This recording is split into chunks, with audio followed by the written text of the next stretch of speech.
Pwedeng sabihin mo lang ang pangalan mo at saka yung personal circumstances mo. Kung ikaw ay nasa wastong edad at kung ano yung...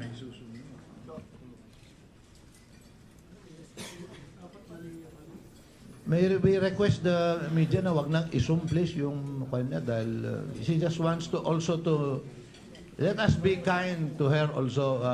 Yung privacy niya, total alam na yung identity pero yung mukha niya, wag naman na natin i-zoom o huliin at i-publish pa ninyo. Can we afford her that little courtesy and respect?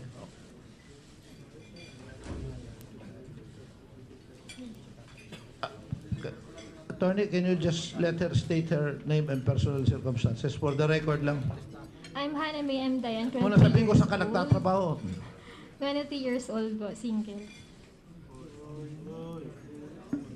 Okay. 23 po. Kasi, Hannah May, meron, pasensya ka na, I know that you want, talagang ayaw mo dahil I can understand. Dahil siyempre, mapag-uusapan ng lahat-lahat, pagpipiestahan, lalo na naging very popular itong tatay mo. So, pero napaka-importante kasi yung pag labas mo rito dahil meron nasabi dito ang ama mo sa kanyang sinumpaan sa Laysay na ikaw ang pinatext niya kay Tita Lay mo. Yes, Your Tama ba ito? Yes po, Your Honor. Meron ka bang ilinagay pa nga dito, kinupya yung text ninyo, nasa iyo pa ba yung telepono mo? Yes po, Your Honor. Pwedeng ilabas mo at, ayun, nandun, oh. Pwedeng pakita mo yung, buksan mo kung saan yung parte na yon na yung text mo, pakibasa lang kung ano yung tinext mo kay, at saka anong numero ba yung tinext mo? Pwede malaman. Wait lang. Yung number po? Yes, ma'am. 0917-842-2759. Oh, ano po nakasulat dyan sa contacts mo? Anong kanino yan? Ano nakasulat? Kung ano lang yung nakasulat, pakibasa mo lang. Kanino yan? TL po. TL. Yes po. Ano ibig sabihin ng TL? Tita Lai po, Your Honor. Tita Lai. Kasi sa amin minsan TL True Love o minsan Tululaway o so Tita Lai yan TL. Hindi nga. Para maliwanag. TL. And for the record, I have here my phone. And the last time I texted Senator De Lima, pasensya na po, para lang mapatutuhanan, was July 8 of this year when I congratulated her that we were together in the dinner. And the number appearing on my phone is exactly the same number. It says here, Laila De Lima, and the number is 0917. Nabasa na rin kanina, so kino-confirm ko lang, 842-2759. So, pakibasa, ano bang sinabi mo kay Tita Lai mo? Ito po yung sinabi ko, Your Honor. Hi, Tita. Good PM po. May pinapatanong po sana si Pa. Bakit daw po may dumating na subpoena sa kanya at ano daw po gagawin niya? And this is her response. Anong oras yan? 5:38 PM po. Nang anong petsa? October 1, 2016 po, Your Honor. Oh, okay. May sagot ba siya? Yes po, Your Honor. Anong sagot niya? Ito po yung response niya. Pakisabi sa kanya, magtagulang muna siya. Kagagawa niyan nila Speaker Alvarez at Dikta ni Dico. Pagpipiestahan lang siya at kaming dalawa kapag mag-appear siya sa hearing na yan. Anong ginawa mo dyan sa text niya? Pinakita mo, may pinagpakitaan ka ba dyan? Sinend ko lang po sa papa ko, Your Honor. Pinorward mo sa Opo, tatay mo. Your Honor. Bakit nasaan na yung tatay mo nung natanggap mo yan? Hindi ko po alam, Your Honor. Ibig sabihin, hindi na kayo nagkikita no? Medyo nagtatago na siya. Hindi na po, Your Honor. Okay. Ay, yung sagot niya, anong oras mo natanggap? Anong lumalabas dyan sa phone mo? 6:14 PM po, Your Honor. May we ask that a print screen or that print be captured by camera so that we can, Mr. Chairman, may we ask Oh, yan, si Perfecto Camero. Comsec, please Can you get undertake the necessary an impression? action. Makunan lang po kasi we would have wanted to get her phone pero marami naman So pong we have will the be official violation of her privacy also. We have the official photographer of the house who will take that picture. Chairman, in the interest of fairness, may I request for a volunteer also here to serve as a representative of Senator De Lima para lang makita rin naman yan. Sino ba pwede mag-volunteer dito na beyond suspicion? IBP, but they're representing Dayan. So, of course, we cannot ask the PAO because they will say, and the Secretary of Justice, sana kung may... Media na lang. Oh, can we ask a representative of the media, isa lang po, isa sa broadcast, isa sa print, para i-witness lang po. Oh. Rappler, nandiyan Yan, ba? yan. Pakita mo, i-zoom na lang nila. Yan ang i-zoom nila. Oh, yan. Pakita mo, iharap mo na lang. Ilapit mo doon. Ilapit mo doon sa camera doon, boss. Doon, pumunta ka doon. Yan, para, yan. Kita nyo?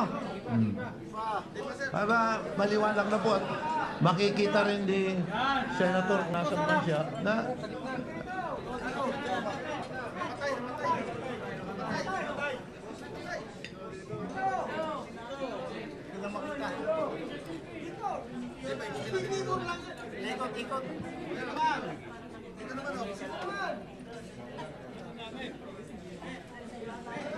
may we also ask Representative Roque to show his phone there dahil he has the same number. Harry, pwedeng ilapit mo rin doon.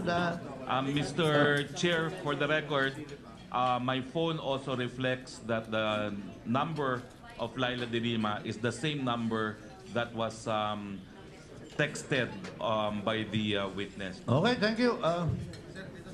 Kasi po, 0917-842-59. Kasi po nagrereklamo si Laila de Lima na binobroadcast daw natin yung kanyang cellphone. more than anything other than the drug problem, ako ay concerned po dito being the chairman of the Committee on Rules dahil this is a legislative proceedings. We are conducting an investigation in aid of legislation and then here comes a member of the other chamber advising a person duly subpoenaed by this chamber not to appear.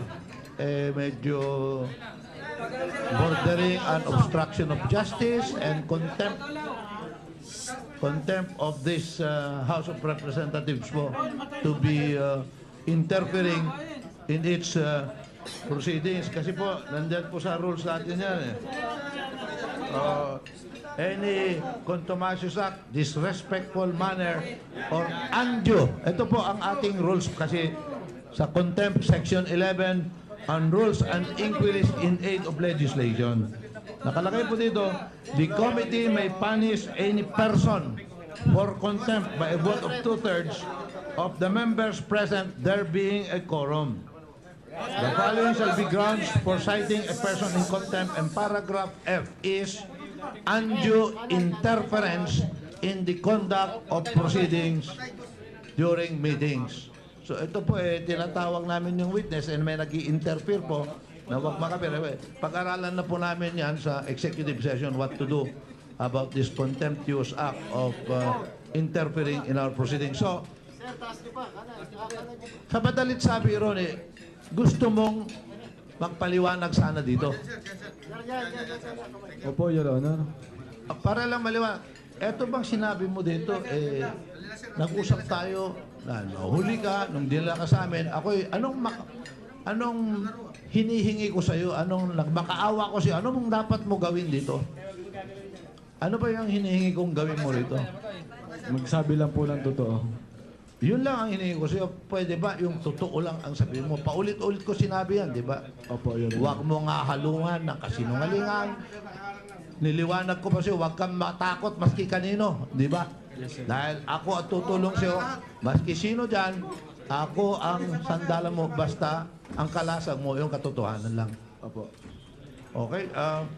I leave the... Your Honor, do you still want Hannah May Dayan to stay or can we now... Meron pa bang... I'll just ask. Hana, meron pa bang subsequent? Ano pang text mo pagkatapos niyan? Pakibasa kung meron pa. Uy, pakibalik niyo yung cellphone. Tama na, balik niyo rito. Pakibalik sa kanya.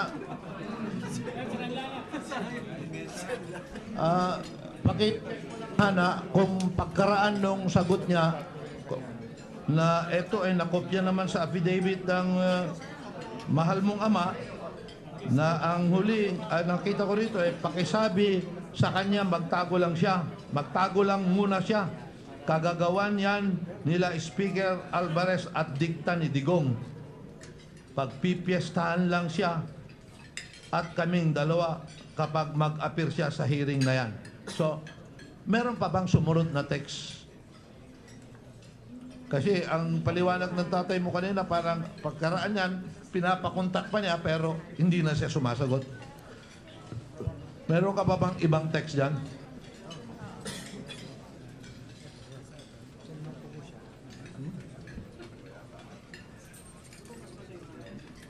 Nag-reply po ako sa kanya, Your Honor. Meron pa? Wala na? Meron po. O, Sabi anong ko, petsa? the same date po, October 1, 2016, Ano po? Your Honor. The same date lang po. Oras? 6:15 p.m. po, Okay. Your Honor. Galing sa'yo o ikaw nag-text? Ako po, Opo. Your Honor, Ano sabi? nag-reply po ako. Sabi ko po, hindi naman po ba siya huhulihin kapag hindi siya pumunta? Hindi po ba siya uhulihin kasi hindi siya pumunta? Pag hindi po siya Pag, pumunta, may sagot ba? meron po. Wala yan kasi sa... Ano sagot niya? Di ba nagtatago naman siya? Yun po yung sagot niya, Your Honor. Hindi ba nagtatago naman siya, sabi niya? Opo, Your Honor. Do we have a print screen of those? Kasi very important. Nakunan na yan, Pekto. Oh, kuna mo ulit. Oh, dahil, kasi baka mabura o ano eh. Oh. Mr. Oh. Chair, For that particular screen lang, meron pa palang sumusunod pero baka hindi. Kung kasya dun sa screen, pakikunan mo. Oh. Mr. Chair, just for the record, can we ask the photographer to identify himself so that we can document who the person taking the screenshots are? Identify yourself. Your name, please. Pekto Camero, sir, photographer ng Congress. For the record, please enter the name of our official photographer. Anong pangalan mo? Perfecto Camero. Perfecto Camero. Perfectin mo yan, ha? Otherwise known as perfect camera. Tama nga yan, ha? Kanya pala cameraman ka. Photographer, Camero. Lalaking camera.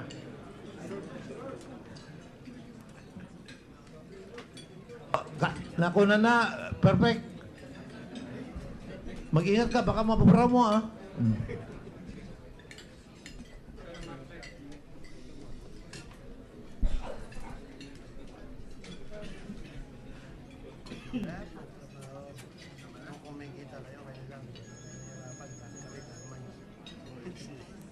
Oh, meron pang sunod.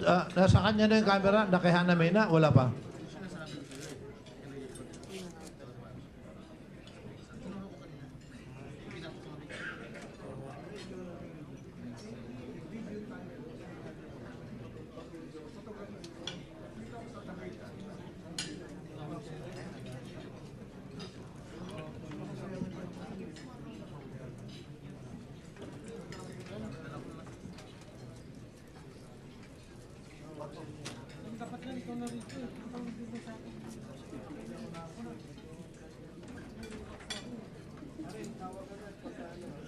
Okay, Hannah May, nung nasagot, yung huling nabasa mo kasi, hindi ba nagtatago naman siya? Meron pa bang sumunod doon? Wala na po, Your Honor. Hanggang Wala. doon na lang po yung usapan namin. Wala ka na rin text. Wala na rin po, Your Honor. O pagkaraan yan, may mga pagkakataon pa ba na sinubukan mong kumontak sa numerong yan? Yes po, Your Honor, pero hindi na po siya nagre-reply. Anong tinext? Nag-text ka o tumawag ka? Nag-text lang po, Your Honor. Nandyan? Wala. Wala na po, Your Honor. Wala na sa text mo. Oh, yeah. With her, now I may revert to... So, Ronnie. maraming salamat, Hannah May, at sa you can now be ushered out of this room. Salamat, Aname. Mr. Chair. Yung Mr. Chair. discomfort of yung iyong mga balabal dyan, matanggal na. Can we not ask